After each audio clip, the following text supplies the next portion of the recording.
Kami akan mulai diskusi bersama dengan para narasumber. Saya perkenalkan sekali lagi, di studio sudah bergabung kuasa hukum Jokowi Rifai Kusumanegara. Sementara dua narasumber lewat sambungan dalam jaringan ada kuasa hukum Roy Suryo dan kawan-kawan Abdul Ghafur Sangaji dan mantan Kabaris Krim Polri Komjen Purnawirawan Ito Sumardi. Saya mau mulai dengan Mas Rifai dulu, karena kalau merujuk lagi di pasal 79 KUHP baru, itu kan disebutkan mekanisme RJ itu dilakukan untuk memulihkan keadaan semula yang berupa pemaafan dari korban dan atau keluarganya. Sementara Egy Sujana dan Damai Harilubis mengaku tidak ada kata maaf di situ. Jadi deal-dealannya apa sampai keluar RJ ini sebetulnya?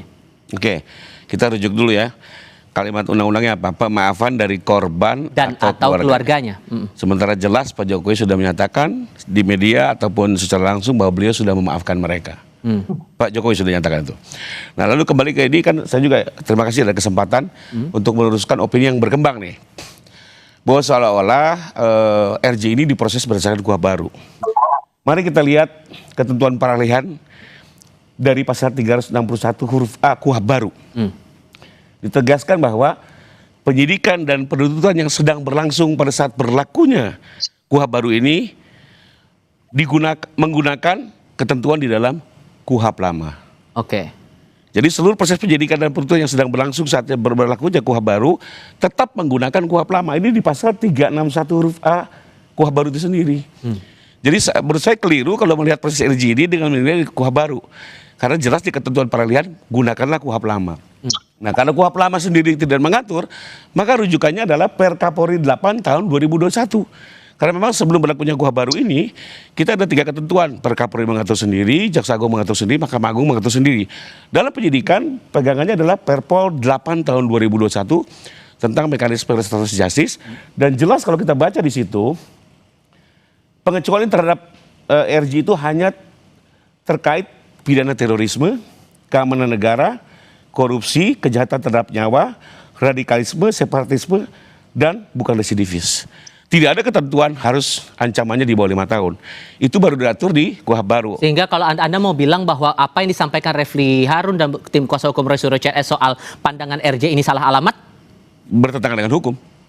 Saya yakin mereka tidak baca ketentuan peralihan dari KUHP baru.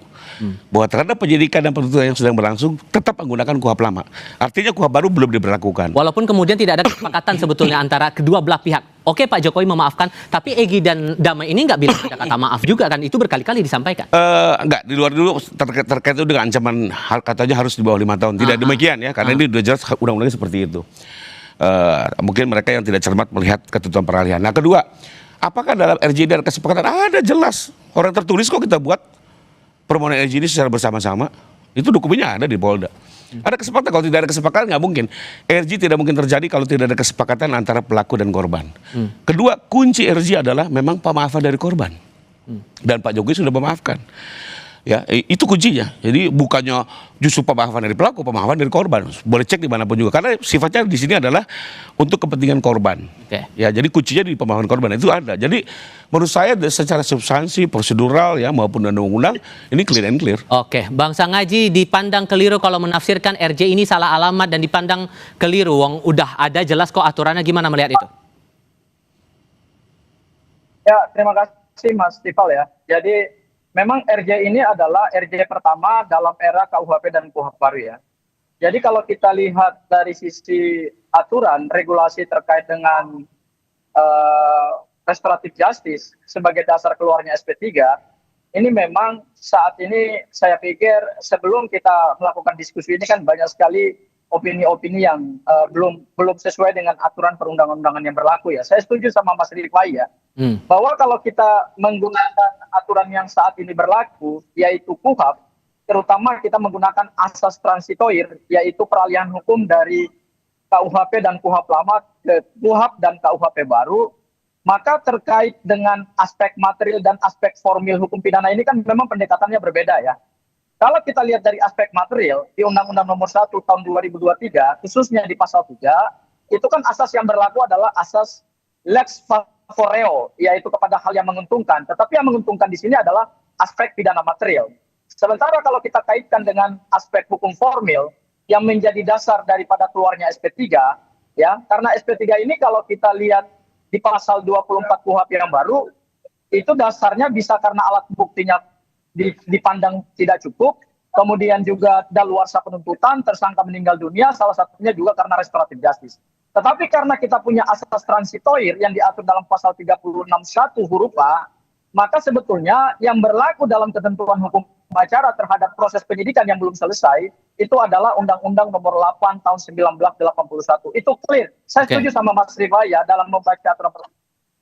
Nah, pertanyaan kita adalah ketika kita buka Undang-Undang Nomor 8 Tahun 1981 itu memang tidak ada pengaturan terkait dengan restoratif justice. Dahulu restoratif justice itu diatur secara terpisah-pisah ya.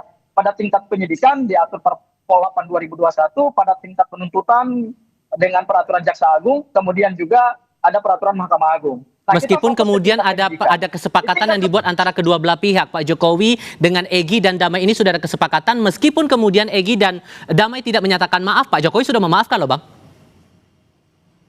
Sekarang saya mau masuk kepada kajian Perpol 8 2021. Jadi yang tadi disampaikan oleh Bang Rifai itu belum komprehensif.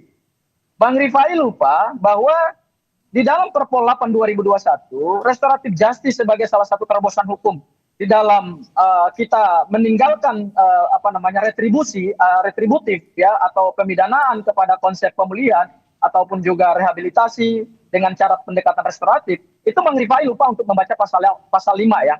Jadi di Perpol 8 2021 itu ada dua syarat, yaitu syarat formil dan syarat material. Nah, syarat formil itu kan salah satunya harus dengan pemaafan. Memang di dalam Perpol 8 2021 tidak pengaturannya secara komprehensif di dalam Undang-Undang 20 tahun 2025 KUHP yang baru. Karena di Undang-Undang 20 2025 itu pasal-pasal yang mengatur tentang restoratif justice itu diatur dalam pasal 79 sampai pasal 88. Tetapi khusus di Perpol 8 2021 itu memang tidak diatur terkait dengan ketentuan untuk minta maaf. Tapi kalau kita buka lampiran Perpol 8 2021, di sana kan ada format atau ada bentuk restoratif justice yang harus ditempuh oleh kedua belah pihak, yaitu harus ada pernyataan minta maaf daripada pelaku kepada korban. Ya. Jadi yang penjelasan tadi sudah ada maaf dari Pak Jokowi, menurut Anda tidak cukup ya? Maaf itu kan haruslah maaf disampaikan oleh pelaku dong. Bukan yang ditafsirkan oleh Pak Jokowi. Kalau kita bicara ditafsirkan oleh Pak Jokowi, ya ini kan nggak tepat dong. Karena begitu Bang Egy Sujana dan Bang Damai Harilubis keluar, mereka menyatakan kepada publik bahwa mereka nggak pernah minta maaf. Karena gini, minta maaf itu kan berarti mengakui perbuatan, ya perbuatan pidana yang sudah terlanjur itu kemudian diakui sebagai satu kesalahan. Dan kemudian pelaku meminta maaf atas kesalahan tersebut. Nah sampai detik ini Bang Egy dan Bang Damai Harilubis kan tidak pernah menyatakan bahwa ijazah itu asli. Karena itu kan yang mereka dijerat dengan 310, 311 yang sekarang berubah menjadi pasal 433 dan 434. Kemudian dijerat juga dengan 160 yang itu kan objek pidananya terkait dengan ijazah. Karena mereka dituduh menyatakan bahwa ijazah itu palsu. Dan mereka kan pernah mengaku itu ijazah asli. Jadi tahan dulu di situ. Kita sudah tangkap poinnya. Intinya dua-duanya harus minta maaf. Tapi kan sekarang malah Pak Jokowi sendiri yang minta maaf. Nah, kembali lagi ya, ini kan apa yang terjadi di dalam pertemuan itu juga kita tidak tahu. Saya sendiri juga tidak hadir. Tapi juga banyak hal yang dibahas. Dan menurut saya sih apa yang dibahas di dalam pertemuan itu ya, yang memang akhirnya juga keluar dalam bentuk notulensi yang saya pegang dan menjadi lampiran dalam permohonan RJ, termasuk juga surat yang dibawakan oleh masing-masing pihak. Menurut saya di situ sudah memenuhi ya, dalam arti kedua belah pihak sepakat bahwa persoalan ini diselesaikan dengan cara restoratif justice. Lalu kedua ada komitmen bahwa untuk saling menjaga ke depannya. Ya, termasuk ini juga dalam bentuk pemulihan loh ya. Artinya ke depan tidak ada lagi tuntutan ataupun saling menyerang lagi dalam konteks nama baik ataupun upaya hukum. Itu juga tertera di situ ya. Lalu ketiga disepakati juga bahwa tidak melihat masa lalu tapi melihat ke depannya. Dan kita lihat juga setelah itu apa yang terjadi di iPod kan Bang Egy sendiri juga mengapresiasi apa yang dilakukan oleh Pak Jokowi ya. Termasuk juga menilai karakternya. Buat kami ini semua clear and clear. Dan di sisi lain ya, hukum itu juga bukan hanya berdebat soal ketentuan hukum keadilan tapi juga ada soal kemanfaatan. Bagaimanapun perdamaian ini sesuatu yang baik. Ya, RG sendiri juga tujuannya adalah agar semua konflik bisa diselesaikan secara baik tanpa perlu memenjarakan dan segala macam. Menurut saya ini secara tujuan hukum sendiri sudah tercapai. Gitu. Pak Ito, menurut Anda untuk penerapan RJ bagi Egy Sujana dan Damai Hari Lubis ini sudah sesuai konteks atau malah sebetulnya pakai penerapannya untuk KUHP lama? Gimana kita bisa paham duduk perkara ini dan RJ-nya itu? Ya begini Mas Tifal, saya dari sisi penyidik ya, SP3 itu adalah merupakan kewenangan penyidik kan ya. Dan penyidik sudah dipersyaratkan untuk menerbitkan SP3 harus ada RJ dulu. RJ ini kan sudah ada persyaratan-persyaratan yang harus dipenuhi oleh penyidik sebelum mengeluarkan SP3. Tadi sudah disampaikan oleh Bang Rifai, oleh Bang Sangaji ya, memang di sini ada satu proses peralihan ya dari KUHP lama dengan KUHP baru. Kan kalau dalam KUHP baru itu kan ada 10 ya, ada 10 persyaratan. Salah satu diantaranya adalah bagaimana orang itu memberikan pemaafan ya. Nah saya juga memang melihat setuju dengan Bang Rifai, kita juga semua tidak tahu proses pada saat Bang Egy dengan Bang Damai itu bertemu dengan Pak Jokowi.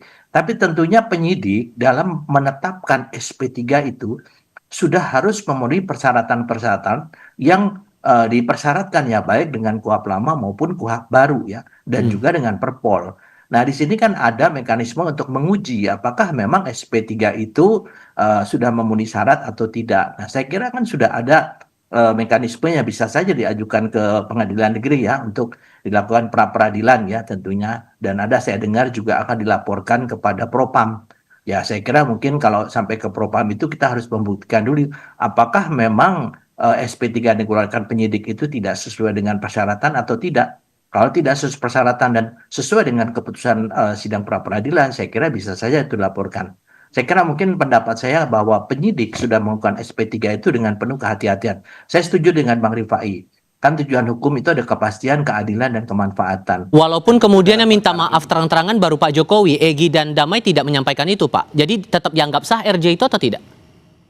Begini Pak, menurut pendapat saya ya, permohonan maaf itu kan tidak selamanya bisa dikatakan secara vulgar misalnya. Saya minta maaf bisa saja dengan kata-kata Pak, kami standar. Kemudian saya juga seorang yang mungkin memiliki satu permasalahan dengan seseorang. Saya merasa bahwa yang disampaikan baik dalam sikap dan lain sebagainya itu merupakan salah satu bentuk permaafan, misalnya dengan berpelukan dan lain sebagainya. Kan kita ini juga tidak bisa mengatakan hal-hal yang sifatnya subjektif ya, itu harus terbuka seperti harus 1 tambah 1 matematik. Menurut saya apa yang dilakukan oleh Bang Egy kemudian Pak Damai dengan datang saja ke sana juga mungkin salah satu bentuk yang membuat seseorang yang selama ini merasa berseberangan itu bisa memaafkan ya, itu menurut saya. Tapi ini tentunya silakan saja kalau memang mau diuji melalui proses pengadilan karena mekanismenya ada, silakan saja. Tapi yang jelas menurut saya penyidik sudah melakukan sesuatu yang tentu didasarkan pada pertimbangan hukum yang sesuai dengan ketentuan baik yang diatur dalam KUHP lama maupun KUHP baru. Demikian, Mas. Jadi kalau itu menurut Pak Ito begitu Bang Sangaji, sehingga tapi menurut Anda masih ada hal yang ganjil tidak selain tidak ada maaf antara dua belah pihak, Egy dan Damai bersama dengan Jokowi itu, dan mungkin ada hal-hal lain yang dibaca oleh teman-teman kuasa hukum Roy Suryo CS, masalah kesepakatan yang dibuat itu. Menurut Anda ada hal yang keliru atau hal yang ganjil di sini? Jawabnya nanti, kita akan jeda sebentar. Tetap di Kompas TV.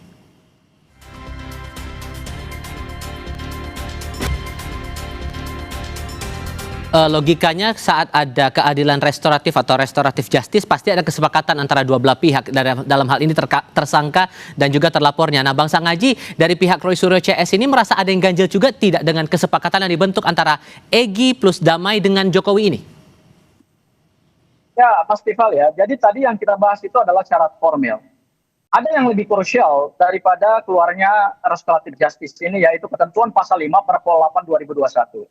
Yaitu syarat material. Syarat materialnya terhadap jenis-jenis delik tertentu yang tidak bisa dilakukan restoratif justice. Tadi disebutkan ada tindak pidana korupsi, betul. Ya, ada tindak pidana yang berhubungan dengan keamanan negara. Sorry Bang Sangaji, agak terputus tadi sinyalnya. Boleh diulang lagi? Sorry Bang Sangaji. Jadi gini, yang tadi kita sampaikan dan kita diskusikan itu kan baru syarat formil. Sekarang kita masuk kepada syarat material. Syarat material itu salah satu syarat yang substantif di dalam pasal 5 Perpol 8 2021. yaitu terhadap jenis tindak pidana tertentu yang tidak bisa dilakukan restoratif justice, yaitu tindak pidana yang menimbulkan keresahan, menimbulkan potensi konflik, menimbulkan perpecahan di publik, itu tidak bisa dilakukan restoratif justice. Karena kenapa? Terhadap perkara yang sekarang dilaporkan Pak Jokowi ke Polda Metro Jaya, ini kan ditangani oleh Subdit Kamnek. Kamnek itu kan keamanan negara. Kalau kemudian kita kaitkan dengan ketentuan pasal 5 Perpol 8 2021, maka terhadap perkara ini yang sekarang dimohonkan oleh Bang Egy dan DHL, itu penyidik kalau kemudian mau menggunakan kewenangannya dengan hati-hati, betul saya setuju dengan Pak Ito, SP3 itu kewenangan penyidik, benar. Tapi kan kewenangan penyidik yang harus berdasarkan law, harus by law, bukan karena ada perintah dari penguasa, karena ada order dari pihak-pihak yang tertentu yang punya kepentingan dengan perkara ini, lalu kemudian dengan mudah saja diberikan tanpa kita memperhatikan syarat-syarat formil dan syarat-syarat material yang diatur dalam Perpol 8 2021. Jadi kalau kita lihat terhadap jenis deliknya, ini perkara sebenarnya tidak bisa di restoratif justice kalau penyidik mau konsisten. Karena kalau kita menggunakan ketentuan pasal 5 Perpol 8 2021, silakan dibaca. Saya katakan ini silakan dibaca. Bahwa tindak pidana yang ditangani Subdit Keamanan Negara, kemudian dalamnya menimbulkan perpecahan, konflik, potensi perpecahan bangsa, itu nggak boleh dilakukan restoratif justice, kecuali terhadap tindak pidana yang sifatnya hanya pribadi gitu. Karena ini pasal yang dilaporkan oleh Pak Joko Widodo ini kan bukan cuma pasal 30, 311 berkait beliau, tetapi kan pasal 160 yang itu hubungannya dengan keamanan publik, yaitu kegaduhan, yaitu provokasi, yaitu menimbulkan keresahan masyarakat. Loh, ketentuan pasal 5 Perpol 8 2021 itu jangan di restoratif. Bagaimana kemudian penyidik bisa mempertanggungjawabkan SP3-nya dengan landasan restoratif justice? Sehingga Sementara potensi jenis apa yang delik Anda rasa sekarang atau yang Anda baca kalau kemudian RJ diberikan untuk kasus semacam ini? Apa potensinya? Menurut saya ini potensi pelanggaran hukum berat.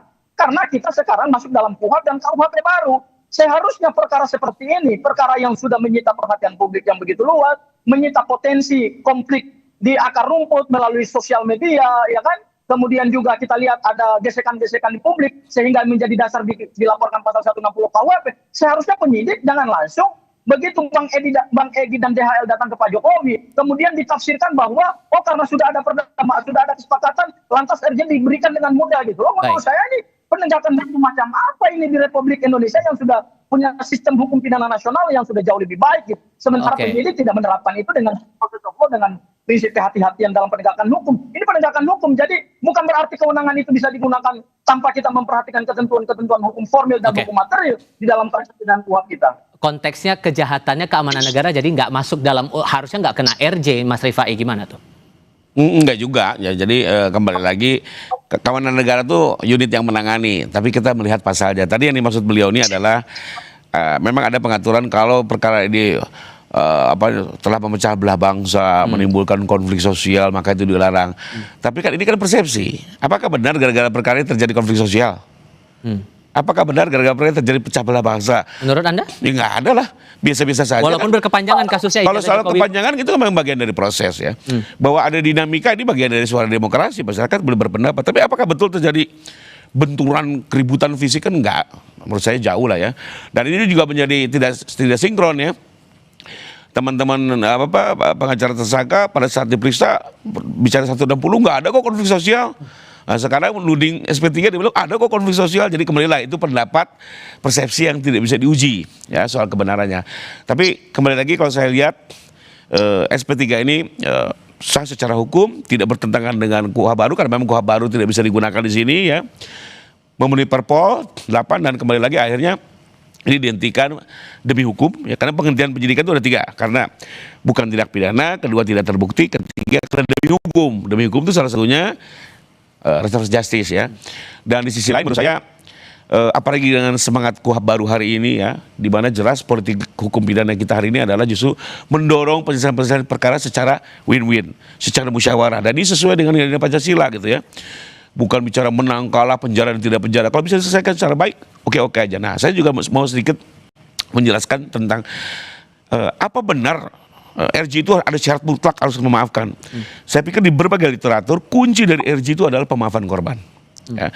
Justru di situ dipandu di berbagai literatur Yang sering terjadi justru adalah RJ ini terhambat gara-gara korban yang tidak memaafkan. Oke. Atau mencari-cari atau terkesan memeras. Baik. Untuk menghindari itu, di berbagai literatur dibilang ada 3 hal yang mungkin dituntut oleh si korban. Ya, yang mungkin dituntut. Baik. Pertama, mengaku bersalah. Kedua, meminta maaf. Ketiga, memulihkan kerugian. Oke. Ini panduan, ya. Tapi kembali lagi, apakah harus 3-3 dilaksanakan? Tidak, karena kuncinya kalaupun hanya salah satu dari 3 ini dilaksanakan, lalu korban memaafkan, boleh-boleh saja. Contoh, Oke. pembantu kita mencuri emas kita di rumah, ditangkap oleh polisi, keluarganya datang minta maaf. Pertanyaannya, dia bisa mengembalikan nggak emas itu? Tidak bisa. Lalu mungkinkah saya sebagai tuan rumah memaafkan? Mungkin saja. Kembali lagi, inilah politik hukum pidana yang sedang dibangun dan ini sesuai dengan nilai Pancasila. Dan kembali lagi, syarat ini adalah panduan kepada korban kalau menuntut hanya boleh 3 hal, tidak boleh berlebihan. Nah, itu poin. Pak Ito, kalau memakai perspektifnya Bang Sangaji itu bahwa ini konteksnya kasus yang keamanan negara sehingga tidak bisa di RJ-kan, masuk akal tidak?